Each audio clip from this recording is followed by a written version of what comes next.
Hello, my name is Jarg and welcome back to another exciting installment of Jarg Teaches Java. Now last time we created a simple, very simple plugin, events-based plugin, which allowed you to hook into events that the Bukkit API is giving out. For instance, onPlayer join or onPlayer quit, or as we had, onPlayer fish.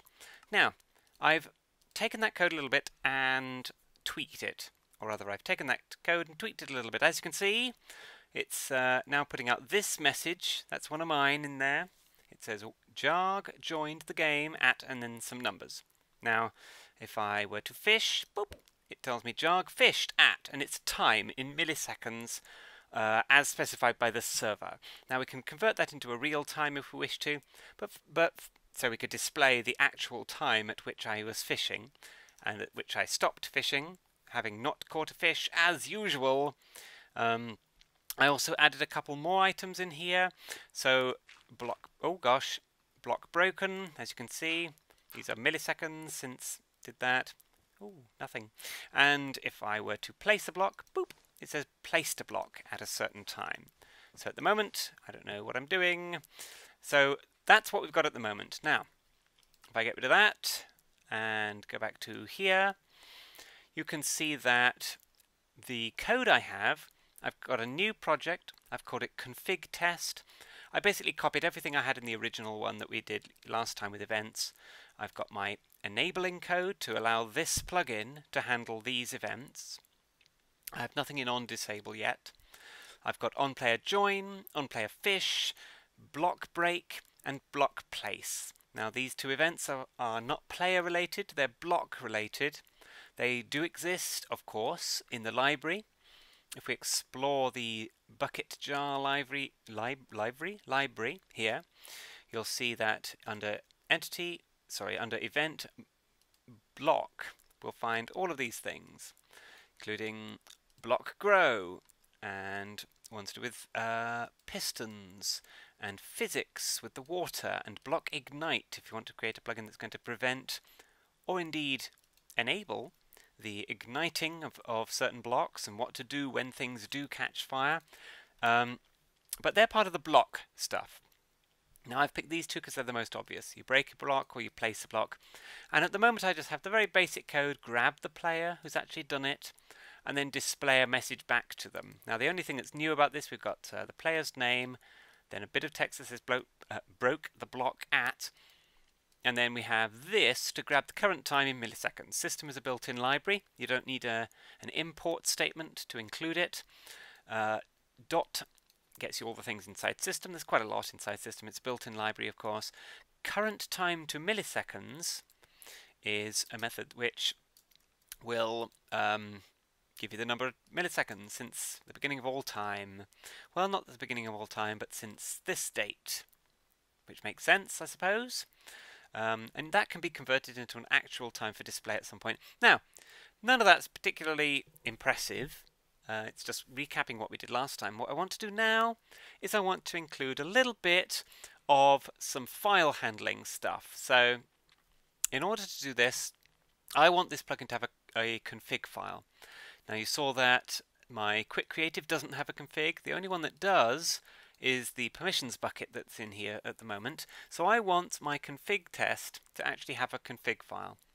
Now all it's going to do is it's going to store, this is totally inefficient and not particularly useful, but the ideas are useful. It's going to store the last time someone logged in, the last time they fished, the last time they broke a block, and the last time they placed a block, for no reason whatsoever, except that it shows you how to use a config file. Now, to start off with, there are several things you need to know about config files. The first is, in Java, files and folders are the same thing. They're all files when it comes down to it, which is a bit odd, but that means if I want to store a config file in a particular place, I need to create a file that is the folder. Now that's weird, but I'm going to go with it. Now, what I'm going to do is I'm going to create what's called a static variable. A piece of memory that is shared between all the bits of code in all the classes that can be shared in my project here. So if I create a file object, which I will call, oh, I've got to import this. We need this particular namespace, java.io, in order to use file handling. So what I want to call it though is, I don't know, plugin folder. That'll do. And it gets you to the, or is that what I want to call it? Yeah, that'll do. Plugin folder. It gets you to the folder that it's going to create automatically for this. Now, that's fine for now, I think. It'll do for now. So there's that variable. I'm going to set it equal to something later on in here. In fact, let's do it now. When I enable this, I need to grab the folder. Now, every plugin has a folder associated with it automatically, which is called the data folder. Now, in order to make use of it to store something, we need to grab a reference to it. That's why I need that plugin variable there. Now, in this code, I can just use plugin folder to get directly to that, set it equal to, and then because it's part of the Java plugin, I can just use get data folder as a method, because it's built on this Java plugin folder that has this included. Now, the data folder by default has the same name as the plugin, and that name is what's listed here. Not necessarily the name of the code file or your actual file name for the plugin, but it grabs it from the plugin YML. It's the same in our case. You can see the content of the plugin YML right there. Now, having grabbed that folder, I can do things with it. But you don't want just the folder. You want the actual file that's going in it. And it can have any name. It's not guaranteed that you, or not mandatory rather, that you call it config. It's a relatively sensible name though, but I'm going to call it something else because I just need to show you how that's done. Now in this particular case, I need another file variable to store that. Now it's also going to be static, meaning it's shared between this entire plugin's code. It's a file, and this will be set to something else. This is going to be, let me think about how I want to do this. I want it to be called config, I think. Config file. Why not? Just to indicate that it's roughly the same thing. I think that's what I want. The next thing I need to do is hook that up. So how do I tell it that this config file should be in that folder? Well, the way I do that is I use the name of it, which was config file, and I set it equal to a new file. And then you specify two parameters to this. We are going for the file itself and a string. So that's like the folder and then the file name. So the folder name is this thing, which is plugin folder. The file name I want to use is going to be player data. That'll do. It's a YML file because all config files are YML files, unless you're going to get into the details of handling that yourself, which I don't recommend where possible, that you use the built-in YML if at all able to do so. So now we've grabbed the folder and we've got a data file, but at the moment there's no guarantee that they're actually going to be used. There's one more variable we are going to need, which is, or that they're going to exist, I should say. So there's one more variable we need in order to use config files. I'm going to make another of these variables. It's going to be static, but it's not a file, it's a file configuration. And this gets us to something that's not a Java thing. These file ones are Java things. We saw that's why it put in java.io. Instead, it's a bucket thing, and I want file configuration. That's what I want the data type to be. The actual variable name will be just player data config. I think that's what I want to call it. That'll do. That's a good name for now. Now, this is the one that's going to give us an actual YML file that's going to allow us to interact with it in various ways. Now, let's think about this. Let's see. The first thing I want to do is, I called it player data config. Now this, you set it equal to something. Now, let's assume they've never actually, that this is the first time the plugin's been run. So I want to create a new configuration, essentially. That's how you do that. Now, obviously, if it already exists, then we can load that in, and that's what I'm going to do. But this is kind of like a default. It says, right, when the plugin is enabled, set it to this default YML file, which is going to be an empty one, basically. And then we'll determine if the file already exists, in which case open it. So we set up a blank one. if the file exists, open it. If it doesn't, we continue using this blank one. And that's fine for us. That covers over to all the possibilities. It exists or it doesn't. Now, next thing.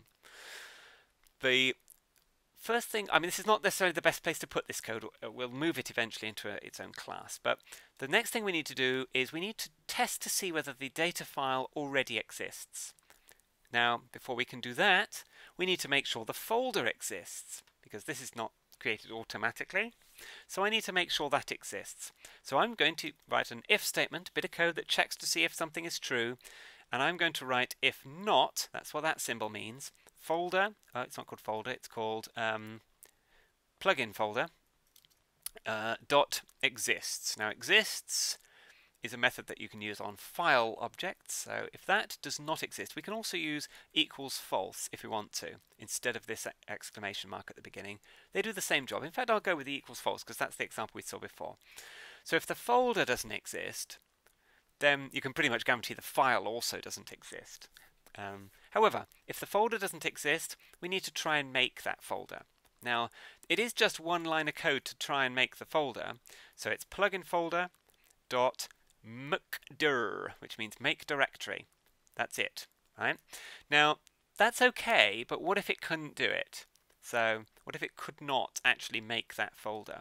So normally you wrap this in a try-catch block. A try-catch block, as you remember from the previous ones, allows you to catch exceptions and do things in those particular cases. So once again, I'm going to just put in basic code like this, and then eventually we'll put a message in here that displays in the console that it couldn't create this folder for some reason. Now, there are very limited reasons why it couldn't create a folder. Maybe the server is in the process of closing down. Whilst it loads this plugin, that would fail it. So this message isn't going to come up often. But that'll do for the moment. So we try and create that folder, and if that fails, we do nothing. Fair enough. Now, that's good. That's a start. We've created the folder now. Amazing. The next thing is we need to create the data file. If it exists, we need to load it. So there's two options. So if it doesn't exist, we need to create that file. Let's do that. So the first thing we need to do in this case is we need to make sure that we have correctly created the file. So we're going to use an if statement again to check if the file exists. So the first thing is if config file dot exists equals false. So if this, there we go. So if this file doesn't exist, then this guarantees it's the first time we've ever run this plugin. So that's okay. So how do you create a file? Well, you use config file, that's my variable name, dot, and then there's a method called create new file. And it's just literally a blank file, no content at all. We can eventually store anything we like inside it. Now, you can see at the moment it doesn't like this because this has to be in a try-catch block. You can see the error message here says unreported exception. You see that it doesn't matter with the folder, the make dir thing, make directory thing, but it does matter with the files, because clearly this is more important than just creating a folder. So I'm going to pop this into an exception. I'm not going to put any code inside it yet. Again, that's going to be a message, so I'm just going to put some comments there to indicate I'm going to do that. So there's my code at the moment. So this will try and create the file, and assuming that it works, which most likely it will, this will only fail if this has failed. So that's the only indicator there.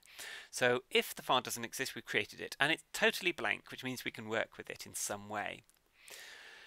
Well, that's okay, I guess. That's fine. So the next thing is, well, now the file exists, because we're guaranteed pretty much that the file exists at this point. Now I want to try and load it from this. That's what I want to do. This is normally wrapped in a bit of code to run only once. In this case, we're just putting it all in the on-enabled, not the file load. So the next thing is I need to actually load that from the disk. So okay, so the next thing is I need, usually this is set up as a different method, but for now I'm going to do it all in one go. So I already have my setting of that to null or to empty one. So now I just need to try everything's in try and catch blocks in this example. I want to try loading in the data. So the way this is going to work is it's called plugin, no it isn't, it's called config file. So I want to try and load config file dot, and then wait, it's not config file. Let me get this straight. We've got three variables. The config file is the file itself. It's player data config that I'm interested in now. Sorry.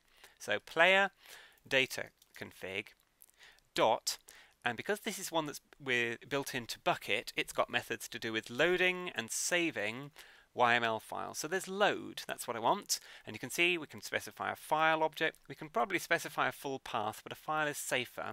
We've already got one after all. That's what config file is. So we tell it, load the player's data file from, and you can see NetBeans has correctly guessed that I want to put config file here. And there's that line of code. Now, I need to fill in the catch for it, otherwise it's another of those things that could go wrong. So if I just pop this in now, again, no message if it fails, tough. So there we go. So at this point, we've guaranteed we've loaded up a config file. Marvelous. All it took was 2 files up here and a file configuration. Next, we need to use that config file. A quick way of doing this would just be to go into my player join, and instead of this message here being displayed to the user, we could probably save that in our file. So the question is, how do we do that? Well, from this point onwards, it's always player data config we're interested in. It had the load method.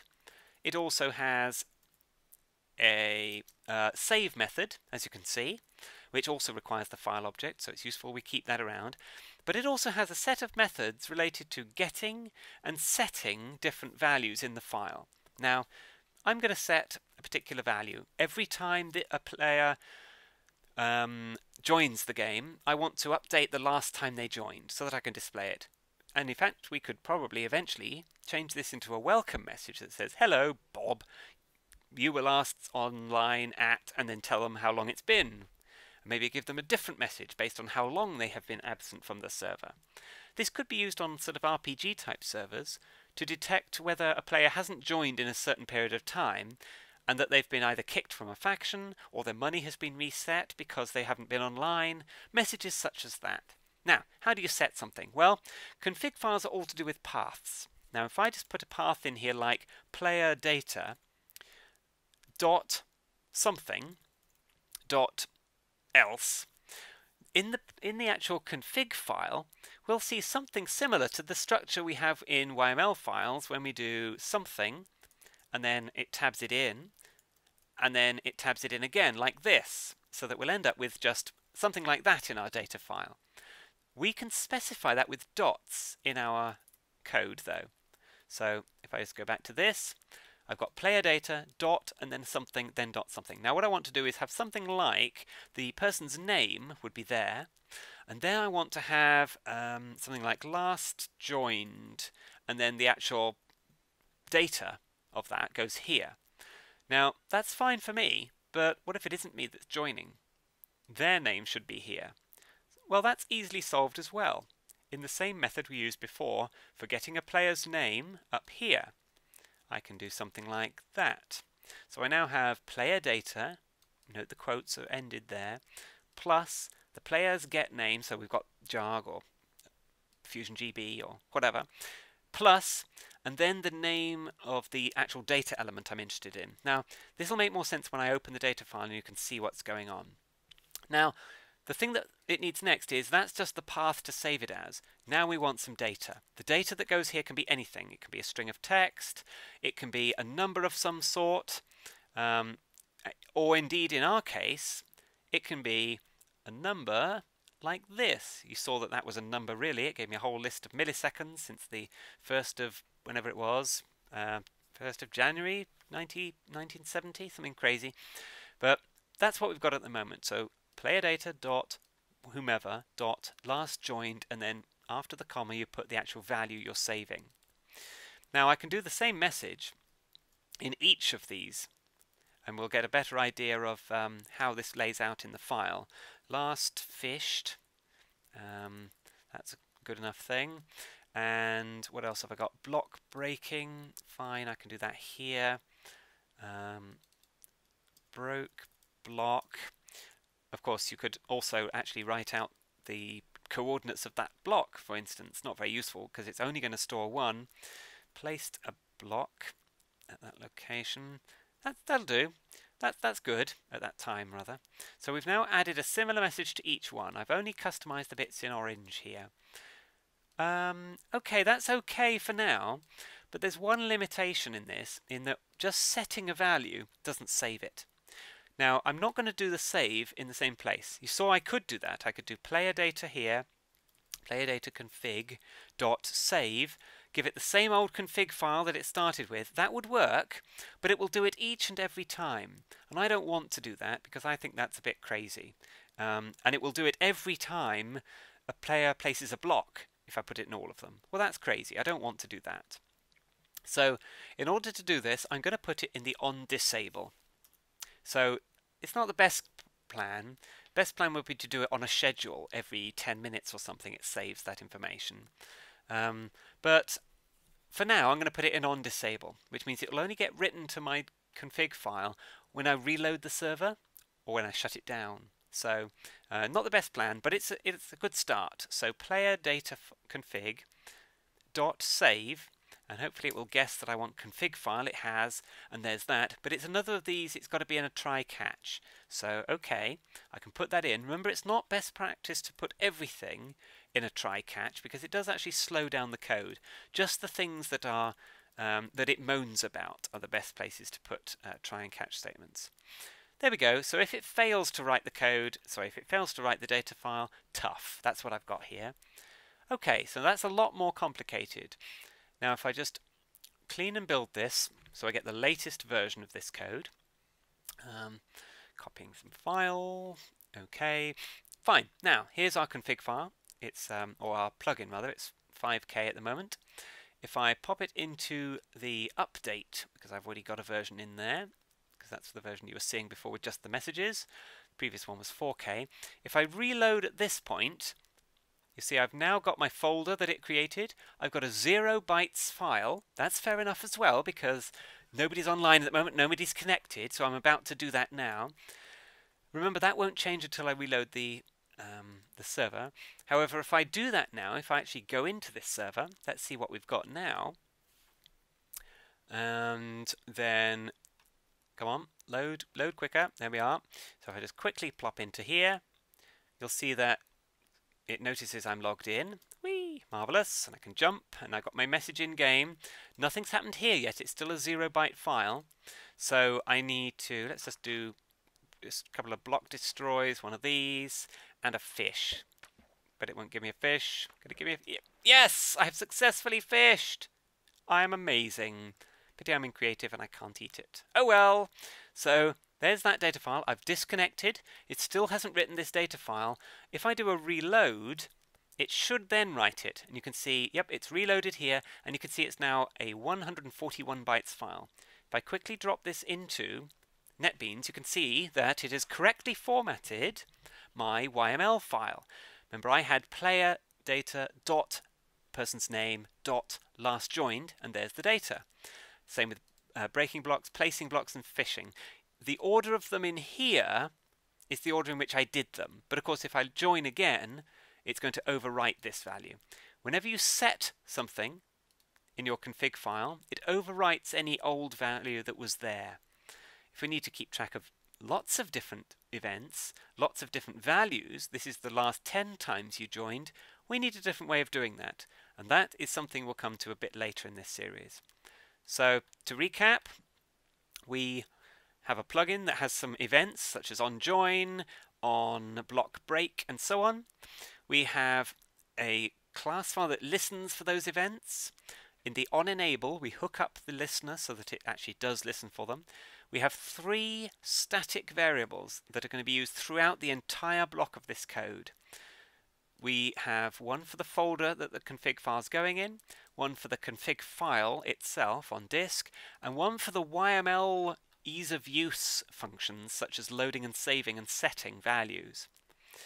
The other thing I might want to do at this point is we've set something, but we haven't got something. So let's put something in here. I'm just going to quickly show one example of this. Let's say I also want to tell them when they last logged in. So I've still got Minecraft running here, so that's going to be a little bit laggy. There we go. So we want to send them a message. So it's player.getName again.